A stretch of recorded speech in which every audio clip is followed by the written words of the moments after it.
आज छान अशी रांगोळी काढून घेतली आणि आज केली होती कारल्याची भाजी. खरं सांगायचं तर भाजी खूपच टेस्टी झाली होती. या पद्धतीने जर तुम्ही केला तर कारल्याची भाजी अजिबात कडू लागत नाही आणि टेस्टला खूप छान लागतात. बिया काढून घेतल्या आणि ती चौकोनी कट करून ते मिठाच्या पाण्यामध्ये मी ठेवलं होतं. लगेचच फोडणी करायला घेतली. कढईमध्ये तेल गरम करायला घेतलं. त्यामध्ये जिरं, मोहरी, कढीपत्ता आणि कांदा घालून ते छान असं परतून घेतलं.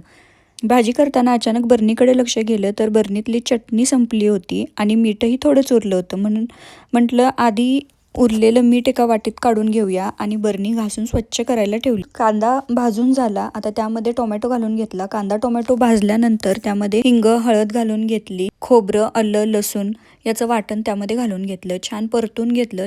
त्यानंतर त्यामध्ये कारली घालून घेतली. कारली पण छान परतून घेतली आणि त्यानंतर त्यामध्ये चटणी, मीठ घालून घेतलं. छान मिक्स केलं आणि आता एक वाफ काढून घ्यायची. छान अशी वाफ निघल्यावर त्यामध्ये परत त्यावर ठेवलेलं पाणी ॲड करून घेतलं आणि आता यामध्ये शेंगदाण्याचं कूट घालून घेतलं. थोडासा गूळ घालून घेतला आणि एक छोटा तुकडा चिंचेचा घालून घेतला. यामुळे टेस्ट खूप छान होते. असं चटपटीत भाजी तयार होते आणि इथं बरण्या सुकवायला ठेवलेल्या आहेत आणि इकडं आपली भाजी पण छान अशी शिजून तयार झालेली आहे. लागलं तर थोडंसं पाणी ॲड करायचं आणि हे बघा मस्त रसरशीत अशी आंबट गोड चवीची मस्त अशी भाजी तयार होते. नक्की एकदा ट्राय करून बघा.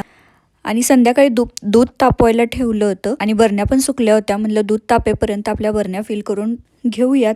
त्यामध्ये चटणी आणि मीठ भरलं आणि लगेचच आपल्या जागेवर ठेवून दिलं. असं रोजच्या रोज छोट्या छोट्या गोष्टी केल्या की घरात सगळं व्यवस्थित राहतं आणि सारखं सारखं डीप क्लिनिंग करायची गरज पण पडत नाही. तर व्हिडिओ कसा वाटला, आवडला असेल तर लाईक, शेअर, सबस्क्राईब करायला विसरू नका. पुन्हा भेटू एका नवीन व्हिडिओमध्ये.